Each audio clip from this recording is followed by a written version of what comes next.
হজরত মুসা আলাইহিসসালাম ইসলামের অন্যতম মহান নবী ও রাসূল। তার জীবন কাহিনী শুধু ইতিহাস নয়, বরং ঈমান, ধৈর্য, সাহস ও আল্লাহর উপর ভরসার এক অনন্য উদাহরণ। নিচে তার জীবনী ২০ মিনিটের ভিডিওর উপযোগী করে বিস্তারিতভাবে তুলে ধরা হলো। ভূমিকা: মানবজাতির ইতিহাসে এমন কিছু মানুষ আছেন যাদের জীবন সংগ্রাম, ত্যাগ ও আল্লাহর প্রতি অবিচল বিশ্বাস যুগ যুগ ধরে মানুষকে অনুপ্রাণিত করে এসেছে। হজরত মুসা আলাইহিসসালাম তাঁদেরই একজন। একদিকে জালিম ফেরাউনের বিরুদ্ধে দাঁড়ানো, অন্যদিকে নিজের জাতিকে মুক্তির পথ দেখানো, এই সব কিছু মিলিয়ে তার জীবন এক অসাধারণ কাহিনী। জন্ম ও শৈশব: মুসা আলাইহিসসালামের জন্ম হয় মিশরের এক কঠিন সময়। তখন শাসন করছিল জালিম বাদশাহ ফেরাউন, যে নিজেকে ঈশ্বর দাবি করত। সে স্বপ্নে দেখেছিল বনি ইসরায়েলদের মধ্য থেকে এক ছেলে জন্ম নেবে যে তার রাজত্ব ধ্বংস করবে। এই ভয়ে ফেরাউন আদেশ দেয় বনি ইসরায়েলদের সব নবজাতক ছেলে সন্তানকে হত্যা করতে হবে। এই ভয়ঙ্কর পরিস্থিতিতে মুসা আলাইহিসসালামের জন্ম হয়। আল্লাহ তার মাকে ওহী করেন, তুমি তোমার শিশুকে দুধ পান করাও, আর যখন ভয় করবি তখন তাকে নদীতে ভাসিয়ে দাও, আমি তাকে তোমার কাছেই ফিরিয়ে দেব। অতঃপর তার মা তাকে একটি ছোট বাক্সে রেখে নাইল নদীতে ভাসিয়ে দেন। ফেরাউনের প্রাসাদে লালন পালন: অদ্ভুতভাবে সেই বাক্সটি পৌঁছে যায় ফেরাউনের প্রাসাদের সামনে। ফেরাউনের স্ত্রী আসিয়া শিশুটিকে দেখে মায়ায় পড়ে যান এবং বলেন, এ শিশুটি আমার ও তোমার চোখের শীতলতা হবে। এভাবেই মুসা আলাইহিসসালাম বড় হতে থাকেন শত্রুর ঘরেই। আরেকটি অলৌকিক ঘটনা: তিনি অন্য কোনো মহিলার দুধ গ্রহণ করছিলেন না। তখন আল্লাহর পরিকল্পনায় তার নিজের মাই দুধ পান করানোর সুযোগ পান। যুবক বয়স ও দুর্ঘটনা: যুবক বয়সে একদিন তিনি দেখলেন একজন ইসরায়েলি ও একজন মিশরীয় ঝগড়া করছে। ইসরায়েলি ব্যক্তি সাহায্য চাইলে তিনি মিশরীয়কে এক ঘুষি দেন, কিন্তু তাৎক্ষণিকভাবে সে মারা যায়। এতে তিনি ভীত হয়ে পড়েন এবং আল্লাহর কাছে ক্ষমা চান। পরদিন ঘটনা ফাঁস হয়ে গেলে ফেরাউন তাকে হত্যা করার পরিকল্পনা করে। তখন তিনি মিশর ছেড়ে পালিয়ে যান। মাদিয়ান যাত্রা: তিনি চলে যান মাদিয়ান শহরে। সেখানে তিনি দুই বোনকে কুয়া থেকে পানি তুলতে সাহায্য করেন। তাদের পিতা ছিলেন একজন নেক মানুষ। অনেকে বলেন তিনি ছিলেন নবী শুআইব আলাইহিসসালাম। তিনি মুসা আলাইহিসসালামের সততা ও চরিত্র দেখে খুশি হন এবং তার এক কন্যার সাথে বিয়ে দেন। মুসা আলাইহিসসালাম সেখানে কয়েক বছর বসবাস করেন। নবুয়ত প্রাপ্তি: একদিন তিনি পরিবার নিয়ে মিশরে ফিরছিলেন। পথে তিনি সিনাই পাহাড়ে আগুন দেখতে পান। সেখানে গেলে আল্লাহ তার সাথে কথা বলেন। আল্লাহ বলেন, হে মুসা, আমি তোমাকে নবী হিসেবে নির্বাচন করেছি। তাকে দুটি মুজিজা দেওয়া হয়: লাঠি সাপে পরিণত হওয়া, হাত উজ্জ্বল হয়ে যাওয়া। ফেরাউনের কাছে দাওয়াত: মুসা আলাইহিসসালাম তার ভাই হারুন আলাইহিসসালামকে সঙ্গে নিয়ে ফেরাউনের কাছে যান। তারা ফেরাউনকে আল্লাহর পথে আহ্বান করেন। কিন্তু ফেরাউন অহংকারে অন্ধ ছিল। সে বলল, আমি তো তোমাদের সর্বোচ্চ প্রভু। ফেরাউন জাদুকরদের ডেকে আনে মুসা আলাইহিসসালামের মোকাবিলার জন্য। জাদুকরদের সাথে মোকাবিলা: জাদুকররা তাদের জাদু দেখায়, মানুষ ভয়ে কাঁপতে থাকে। কিন্তু মুসা আলাইহিসসালাম যখন তার লাঠি ফেলেন, তা বিশাল সাপে পরিণত হয়ে সব জাদু গিলে ফেলে। এই দৃশ্য দেখে জাদুকররা বুঝে যায় এটি জাদু নয়, আল্লাহর নিদর্শন। তারা সাথে সাথে ঈমান গ্রহণ করে। ফেরাউন এতে আরও ক্ষিপ্ত হয়ে ওঠে এবং তাদের কঠিন শাস্তি দেয়। বনি ইসরায়েলের মুক্তি: ফেরাউন অত্যাচার বাড়িয়ে দেয়। তখন আল্লাহ মুসা আলাইহিসসালামকে নির্দেশ দেন, তুমি তোমার জাতিকে নিয়ে রাতের অন্ধকারে বের হয়ে যাও। তারা যখন সমুদ্রের কাছে পৌঁছে যায়, তখন পেছনে ফেরাউনের বিশাল সৈন্যদল। মানুষ ভয়ে বলে, আমরা তো ধরা পড়ে যাব। মুসা আলাইহিসসালাম দৃঢ়ভাবে বলেন, না, আমার সাথে আমার রব আছেন, তিনি পথ দেখাবেন। আল্লাহর নির্দেশে তিনি লাঠি দিয়ে সমুদ্রে আঘাত করেন। সাথে সাথে সমুদ্র দুই ভাগ হয়ে যায়। বনি ইসরায়েল নিরাপদে পার হয়ে যায়। ফেরাউন ও তার সৈন্যরা যখন ঢোকে, তখন পানি আবার মিলিত হয়ে তাদের ডুবিয়ে দেয়। তাওরাত প্রাপ্তি: এরপর মুসা আলাইহিস সালাম সিনাই পাহাড়ে যান এবং আল্লাহর কাছ থেকে তাওরাত কিতাব গ্রহণ করেন। গরু পূজার ঘটনা। তার অনুপস্থিতিতে কিছু লোক মৃত্যু। মুসা আলাইহিসসালামের মৃত্যু হয় পবিত্র ভূমির কাছাকাছি। তিনি ছিলেন এক মহান নেতা, যিনি নিজের জীবনের প্রতিটি মুহূর্ত আল্লাহর পথে ব্যয় করেছেন। শিক্ষা। মুসা আলাইহিসসালামের জীবন থেকে আমরা শিখি, অন্যায়ের বিরুদ্ধে দাঁড়াতে হবে, আল্লাহর উপর ভরসা রাখতে হবে। ধৈর্য ও সততা সর্বদা বিজয়ী হয়। কঠিন পরিস্থিতিতেও আশা হারানো যাবে না। সমাপ্তি। প্রিয় দর্শক, হযরত মুসা আলাইহিসসালামের জীবন আমাদের জন্য এক মহান শিক্ষা। যদি আমরা তাঁর জীবনের শিক্ষা অনুসরণ করি, তাহলে আমরাও জীবনের কঠিন পথ পাড়ি দিতে পারব আল্লাহর সাহায্যে। মানবজাতির ইতিহাসে এমন কিছু নবী আছেন যাদের ধৈর্য ও আল্লাহর প্রতি অবিচল বিশ্বাস আমাদের গভীরভাবে নাড়া দেয়। তাদের মধ্যে অন্যতম হলেন আইয়ুব আলাইহিসসালাম, যিনি ধৈর্যের প্রতীক হিসেবে পরিচিত। তার পরিচয় ও প্রাথমিক জীবন। আইয়ুব আলাইহিসসালাম ছিলেন অত্যন্ত ধনী, সম্মানিত এবং আল্লাভীরু একজন মানুষ। তার ছিল বিশাল সম্পদ, গরু, ভেড়া, জমিজমা এবং একটি সুখী পরিবার। তিনি সবসময় আল্লাহর শুকরিয়া আদায় করতেন এবং গরিব দুঃখীদের সাহায্য করতেন। তার জীবন ছিল একেবারে শান্তিপূর্ণ ও বরকতময়। কঠিন পরীক্ষার শুরু। কিন্তু আল্লাহ তার প্রিয় বান্দাদের পরীক্ষা করেন। একসময় আইয়ুব আলাইহিসসালামের জীবনে শুরু হয় একের পর এক কঠিন বিপদ। তার সমস্ত সম্পদ ধ্বংস হয়ে যায়, সন্তানরা মৃত্যুবরণ করে, তিনি নিজে এক কঠিন রোগে আক্রান্ত হন। এই রোগ এতটাই ভয়ঙ্কর ছিল যে তার শরীর ক্ষত বিক্ষত হয়ে যায়। সমাজের মানুষ তাকে দূরে সরিয়ে দেয়। নিঃসঙ্গতা ও ধৈর্যের পরীক্ষা। সবাই যখন তাকে ছেড়ে চলে যায়, তখন তার পাশে ছিলেন শুধু তার স্ত্রী। তিনি স্বামীর সেবা করতেন, যদিও তাদের আর কোনো আল্লাহর কাছে প্রার্থনা। দীর্ঘদিন কষ্ট সহ্য করার পর একদিন তিনি বিনয়ের সাথে আল্লাহর কাছে দোয়া করেন, হে আমার প্রতিপালক, আমি কষ্টে আছি, আর আপনি তো সবচেয়ে দয়ালু। এই দোয়া ছিল অভিযোগ নয়, বরং এক বিনম্র আবেদন। অলৌকিক আরোগ্য। আল্লাহ তার দোয়া কবুল করেন। তাকে নির্দেশ দেন, তুমি তোমার পা দিয়ে মাটি আঘাত করো। তিনি যখন তা করেন, তখন মাটি থেকে একটি ঝর্ণা বের হয়ে আসে। সেই পানি দিয়ে গোসল করলে তার সমস্ত রোগ সেরে যায়। হারানো সবকিছু ফিরে পাওয়া। আল্লাহ শুধু তাকে সুস্থই করেননি, বরং তার সম্পদ দ্বিগুণ করে দেন। তাকে নতুন সন্তান দান করেন, তার সম্মান আবার ফিরিয়ে দেন। এভাবে আল্লাহ দেখিয়ে দেন ধৈর্যশীলদের জন্য পুরস্কার কত বড়। হৃদয়ের প্রতি প্রতিশ্রুতি। একসময় কষ্টের মাঝে আইয়ুব আলাইহিসসালাম একটি শপথ করেছিলেন, স্ত্রীকে শাস্তি দেবেন। কিন্তু সুস্থ হওয়ার পর তিনি অনুতপ্ত হন। আল্লাহ তাকে সহজ পথ দেখান। তিনি যেন একটি ঘাসের গুচ্ছ দিয়ে প্রতীকীভাবে আঘাত করেন, যাতে শপথ ভঙ্গ না হয়, আবার স্ত্রীও কষ্ট না পায়। এটি ইসলামের দয়া ও সহজতার এক সুন্দর উদাহরণ। তার মৃত্যু। আইয়ুব আলাইহিসসালাম দীর্ঘ জীবন লাভ করেন এবং শেষ পর্যন্ত শান্তিতে ইন্তেকাল করেন। তার জীবন ধৈর্যের এক উজ্জ্বল দৃষ্টান্ত হয়ে আছে। শিক্ষা। আইয়ুব আলাইহিসসালামের জীবন থেকে আমরা শিখি, ধৈর্য সবথেকে বড় শক্তি। বিপদে আল্লাহকে ভুলে যাওয়া যাবে না। কষ্ট যত বড়ই হোক, আল্লাহর রহমত তার চেয়ে বড়। অভিযোগ না করে দোয়া করা উত্তম। সমাপ্তি। প্রিয় দর্শক, আইয়ুব আলাইহিসসালামের জীবন আমাদের শেখায়, যে ব্যক্তি ধৈর্য ধরে, আল্লাহ তাকে কখনো নিরাশ করেন না। এমন আরও ইসলামিক গল্প পেতে আমাদের চ্যানেলটি সাবস্ক্রাইব করুন।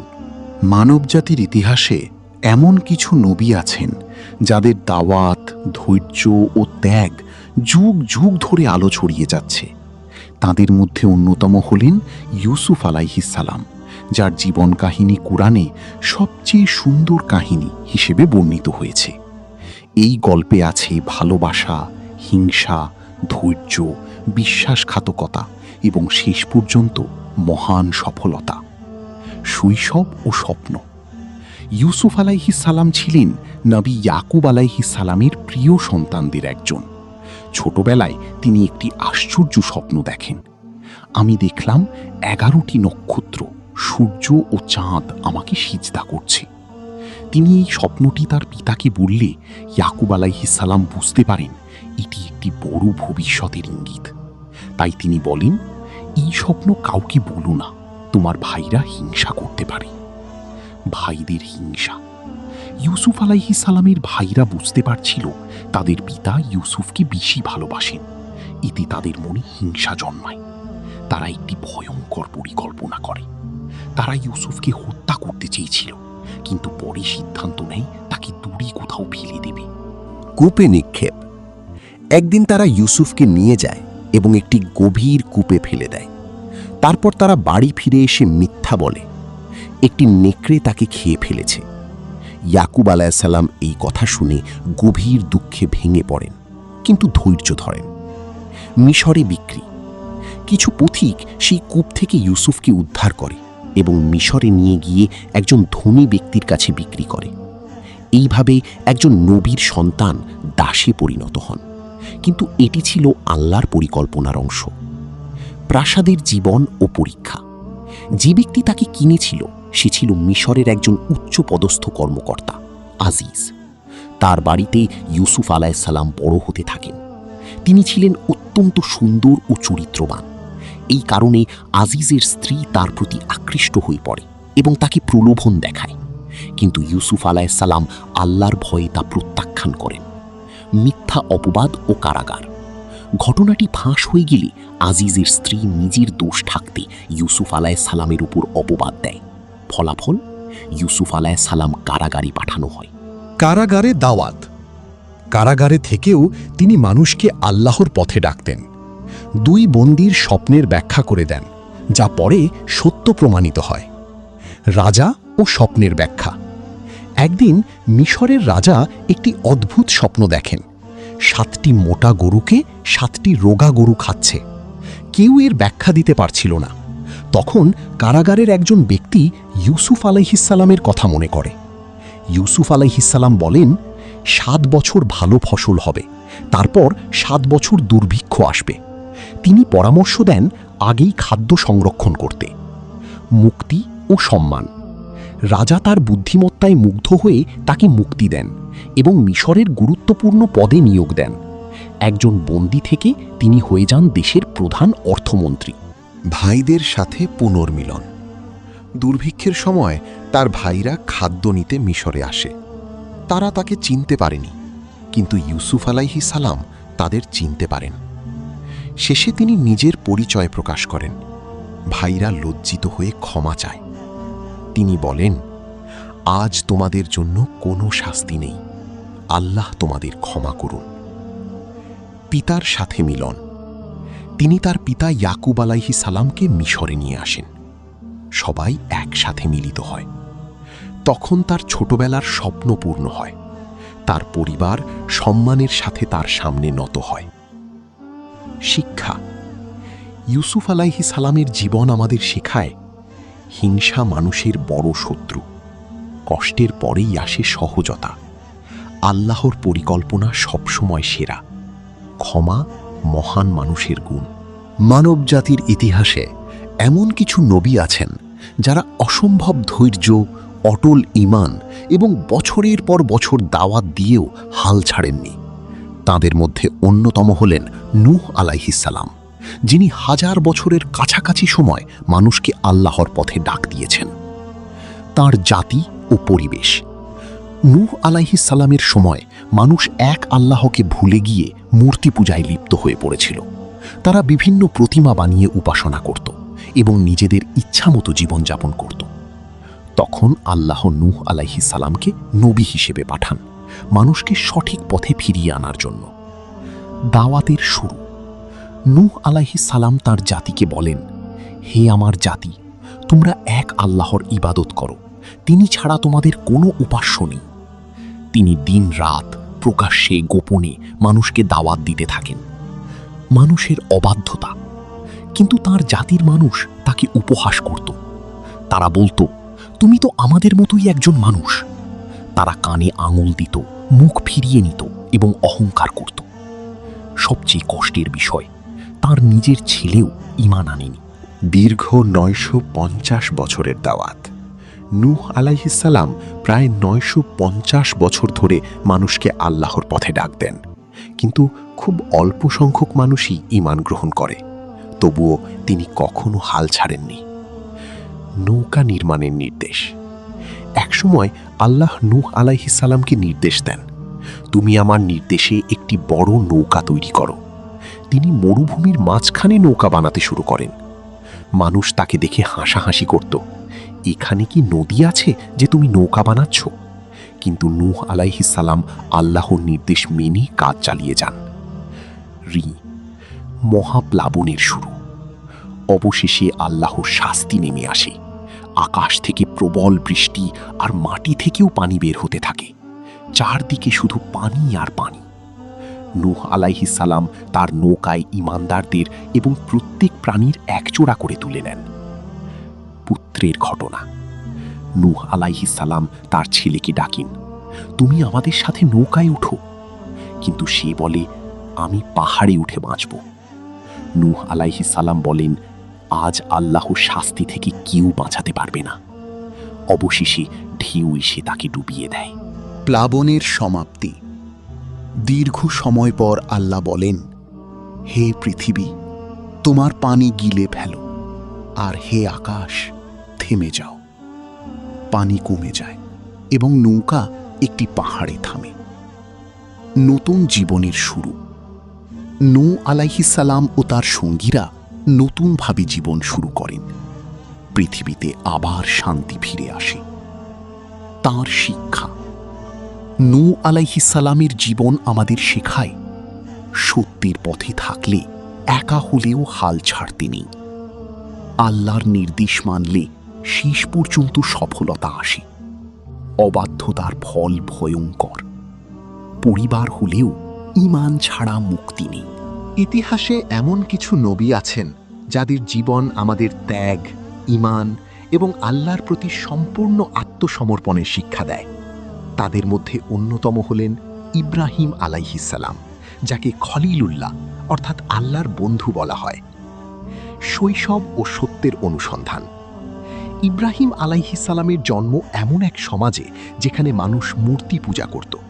তার নিজের পিতাও মূর্তি তৈরি করতেন। ছোটবেলা থেকেই তিনি চিন্তা করতেন, এই মূর্তিগুলো কিভাবে উপাস্য হতে পারে। একদিন তিনি আকাশের দিকে তাকিয়ে দেখলেন একটি তারা, তারপর চাঁদ, তারপর সূর্য। প্রথমে তিনি ভাবলেন এগুলোই হয়তো উপাস্য, কিন্তু যখন এগুলো অস্ত যায় তখন তিনি বুঝলেন যা অস্ত যায় তা কখনো সত্যিকারের ইলাহ হতে পারে না। মূর্তি ভাঙার ঘটনা। ইব্রাহিম আলাইহিসসালাম তার জাতিকে বোঝাতে চাইলেন এই মূর্তিগুলো কিছুই করতে পারে না। একদিন সবাই বাইরে গেলে তিনি সব মূর্তি ভেঙে ফেলেন, শুধু বড় মূর্তিটি রেখে দেন। মানুষ ফিরে এসে জিজ্ঞেস করে, এগুলো কে ভেঙেছে? তিনি বলেন, এই বড় মূর্তিটিকে জিজ্ঞেস করো। তারা বুঝে যায় মূর্তি কথা বলতে পারে না। আগুনে নিক্ষেপ। এতে মানুষ খুব রেগে যায় এবং সিদ্ধান্ত নেয় তাকে আগুনে পুড়িয়ে মারা হবে। একটি বিশাল আগুন জ্বালানো হয় এবং তাকে সেখানে নিক্ষেপ করা হয়। কিন্তু আল্লাহ বলেন, হে আগুন, তুমি ইব্রাহিমের জন্য শীতল ও নিরাপদ হয়ে যাও। অলৌকিকভাবে তিনি আগুন থেকে সম্পূর্ণ নিরাপদে বেরিয়ে আসেন। হিজরত ও নতুন জীবন। এরপর ইব্রাহিম আলাইহিসসালাম আল্লাহর নির্দেশে নিজের দেশ ছেড়ে হিজরত করেন। তিনি আল্লাহর পথে সব কিছু ত্যাগ করতে প্রস্তুত ছিলেন। সন্তান লাভ ও পরীক্ষা। দীর্ঘদিন পর আল্লাহ তাকে একটি পুত্র সন্তান দেন, ইসমাইল আলাইহিসসালাম। কিন্তু এই সন্তান পাওয়ার পরই আসে সবচেয়ে বড় পরীক্ষা, মরুভূমিতে রেখে আসা। আল্লাহর নির্দেশে তিনি তার স্ত্রী হাজেরা আলাইহিসসালাম এবং ছোট শিশু ইসমাইল আলাইহিসসালামকে মরুভূমিতে রেখে আসেন। যেখানে কোনো পানি বা মানুষ ছিল না। হাজেরা আলাইহিস সালাম জিজ্ঞেস করেন, এটি কি আল্লাহর নির্দেশ? তিনি বলেন, হ্যাঁ।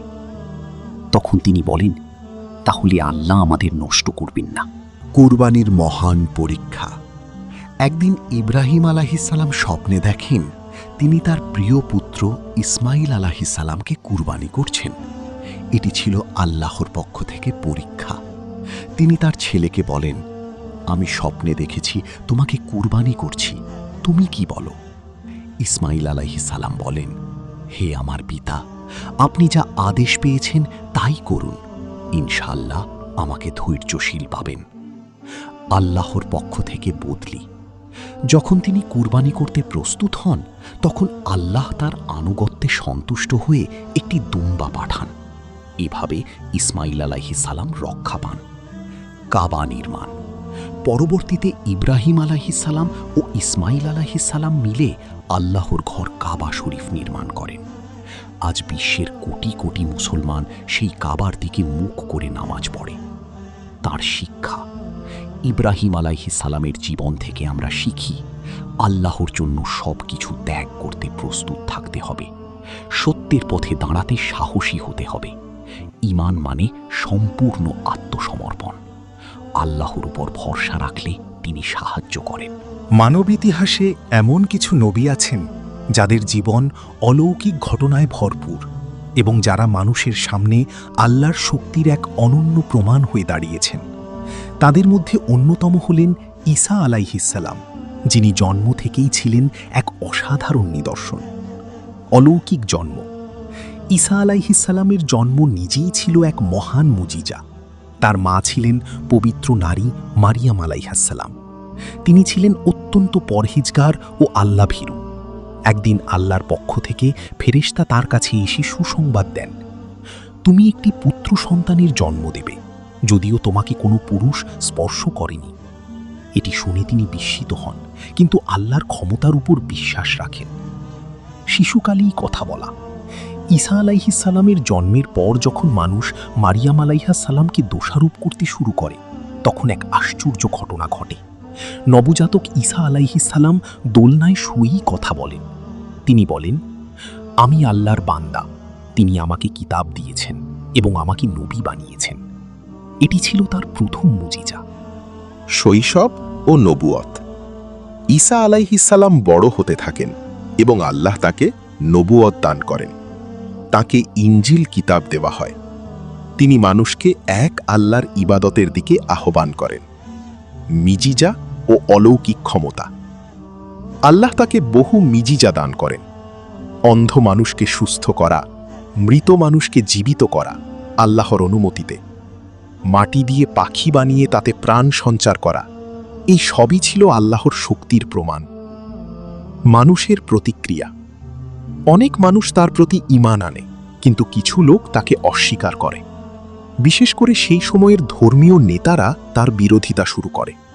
তারা তার বিরুদ্ধে ষড়যন্ত্র করতে থাকে। আসমানি দস্তরখান।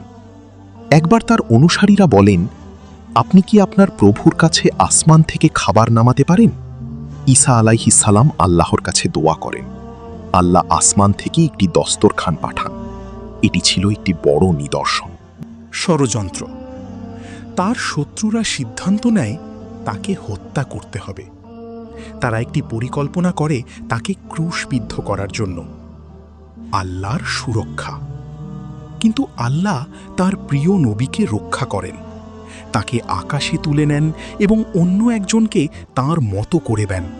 ফলে শত্রুরা ভুল মানুষকে হত্যা করে। ভবিষ্যতে আগমন। ইসলামী বিশ্বাস অনুযায়ী ঈসা আলাইহিসসালাম আবার পৃথিবীতে ফিরে আসবেন। তিনি অন্যায় ও মিথ্যার বিরুদ্ধে লড়াই করবেন এবং সত্য প্রতিষ্ঠা করবেন। শিক্ষা। ঈসা আলাইহিসসালামের জীবন থেকে আমরা শিখি, আল্লাহ যা চান তা অসম্ভব নয়। সত্যের পথে চললে বাধা আসবেই। অলৌকিক ক্ষমতা শুধু আল্লাহর পক্ষ থেকেই আসে। ধৈর্য ও বিশ্বাসই সফলতার চাবিকাঠি। মানব ইতিহাসে এমন কিছু নবী আছেন যাদের জীবন শুধু একটি কাহিনী নয়, বরং এক গভীর সতর্কবার্তা। তারা তাদের জাতিকে সত্যের পথে ডাক দিয়েছেন, কিন্তু মানুষ যখন অহংকারে অন্ধ হয়ে যায় তখন ধ্বংস অবধারিত হয়ে পড়ে। আজ আমরা জানব লূত আলাইহিসসালামের সেই ভয়াবহ ও শিক্ষামূলক কাহিনী, তার আগমন ও জাতির অবস্থা। লূত আলাইহিসসালাম ছিলেন মহান নবী ইব্রাহিম আলাইহিসসালামের ভাতিজা। তিনি এমন এক জাতির কাছে প্রেরিত হন যারা নৈতিকভাবে চরম অধঃপতনের মধ্যে ডুবেছিল।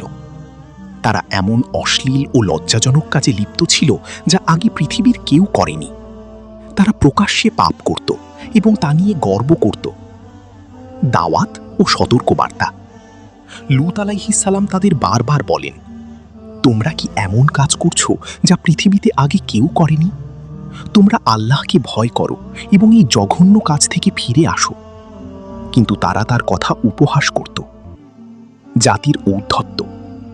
তারা বলতো, তুমি যদি সত্যবাদী হও তাহলে আমাদের উপর শাস্তি নিয়ে এসো। তারা এতটাই বেপরোয়া ছিল যে পাপকে তারা স্বাভাবিক মনে করত। অতিথিদের আগমন। একদিন লূত আলাইহিসসালামের বাড়িতে কিছু সুদর্শন যুবক আসে। আসলে তারা ছিলেন ফেরেশতা, মানুষের রূপে।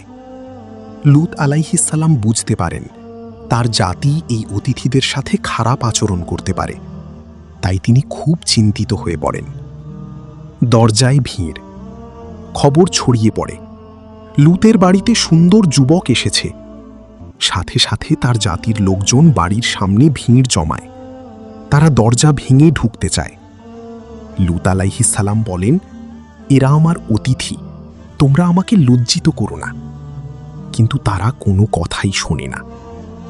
ফেরেশতাদের পরিচয়। অবশেষে ফেরেশতারা নিজেদের পরিচয় দেন। হে লূত, আমরা আপনার প্রভুর পক্ষ থেকে প্রেরিত। তারা কখনোই আপনার কাছে পৌঁছাতে পারবে না। তারা তাকে নির্দেশ দেয়, আপনি রাতের অন্ধকারে আপনার পরিবার নিয়ে এই স্থান ছেড়ে চলে যান। স্ত্রীর অবাধ্যতা। কিন্তু একটি দুঃখজনক ঘটনা, লূত আলাইহিসসালামের স্ত্রী ঈমান আনেনি। সে গোপনে সেই দুষ্ট লোকদের খবর দিত, ফলে তাকেও শাস্তির অন্তর্ভুক্ত করা হয়। ধ্বংসের রাত। রাতের অন্ধকারে লূত আলাইহিসসালাম তার পরিবার নিয়ে শহর ছেড়ে বের হয়ে যান। তাদের বলা হয় কেউ যেন পিছনে ফিরে না তাকায়। ভয়াবহ শাস্তি। তারপর শুরু হয় আল্লাহর ভয়ঙ্কর শাস্তি। আকাশ থেকে পাথরের বৃষ্টি, জমিন উল্টে দেওয়া, প্রচণ্ড শব্দ ও কম্পন। এক মুহূর্তেই পুরো শহর ধ্বংস হয়ে যায়। স্ত্রীর পরিণতি। লূত আলাইহিসসালামের স্ত্রী পিছনে তাকিয়েছিল, ফলে সেও ধ্বংসপ্রাপ্তদের অন্তর্ভুক্ত হয়। শিক্ষা। লূত আলাইহিসসালামের কাহিনী আমাদের শেখায়, পাপকে কখনো স্বাভাবিক মনে করা যাবে না। সমাজ যতই ভুল পথে যাক, সত্যের উপর অটল থাকতে হবে। আল্লাহর শাস্তি অত্যন্ত কঠিন। পরিবার হলেও ঈমান না থাকলে রক্ষা নেই। মানবজাতির ইতিহাসে এমন কিছু নবী আছেন যারা শুধু দাওয়াতই দেননি, বরং নিজেদের জীবনের মাধ্যমে আল্লাহর প্রতি পূর্ণ তাওয়াক্কুল, ভরসা কেমন হওয়া উচিত তা দেখিয়ে গেছেন। তাদের মধ্যে অন্যতম হলেন ইউনুস আলাইহিসসালাম, যার জীবনে রয়েছে এক বিস্ময়কর ঘটনা যা আমাদের ধৈর্য, তওবা ও আল্লাহর রহমতের শিক্ষা দেয়। তার জাতি ও দাওয়াত। ইউনুস আলাইহিসসালাম প্রেরিত হয়েছিলেন এক অবাধ্য জাতির কাছে। তারা আল্লাহকে ভুলে গিয়ে নিজের খেয়াল খুশি মতো জীবনযাপন করত। তিনি তাদের বারবার সতর্ক করেন, তোমরা আল্লাহর দিকে ফিরে আসো, না হলে শাস্তি আসবে। হতাশা ও চলে যাওয়া। কিন্তু তার জাতি কোনো কথাই শুনছিল না। তারা তার দাওয়াত প্রত্যাখ্যান করতে থাকে। দীর্ঘদিন চেষ্টা করার পর ইউনুস আলাইহিসসালাম কিছুটা হতাশ হয়ে পড়েন। তিনি আল্লাহর নির্দেশের অপেক্ষা না করেই সেই জাতিকে ছেড়ে চলে যান। জাহাজে যাত্রা। তিনি একটি জাহাজে উঠে পড়েন, কিন্তু মাঝ সমুদ্রে জাহাজটি প্রবল ঝড়ে পড়ে। জাহাজের লোকেরা সিদ্ধান্ত নেয় ওজন কমানোর জন্য কাউকে সমুদ্রে ফেলে দিতে হবে। লটারির মাধ্যমে নাম উঠে আসে ইউনুস আলাইহিসসালামের। সমুদ্রে পতন। অবশেষে তিনি সমুদ্রে নিক্ষিপ্ত হন। এটি ছিল আল্লাহর পক্ষ থেকে একটি পরীক্ষা। মাছের পেটে এক বিশাল মাছ তিমি এসে তাকে গিলে ফেলে। অন্ধকারের পর অন্ধকার, সমুদ্রের অন্ধকার, রাতের অন্ধকার, মাছের পেটের অন্ধকার। হৃদয় বিদারক দোয়া। এই চরম বিপদের মধ্যে তিনি একটি বিখ্যাত দোয়া করেন, লা ইলাহা ইল্লা আন্তা সুবহানাকা ইন্নী কুনতু মিনাজ জালিমিন। আপনি ছাড়া কোনো ইলাহ নেই, আপনি পবিত্র, নিশ্চয়ই আমি ভুল করেছি। এই দোয়া ছিল তওবা, অনুতাপ ও আল্লাহর প্রতি সম্পূর্ণ আত্মসমর্পণের প্রকাশ।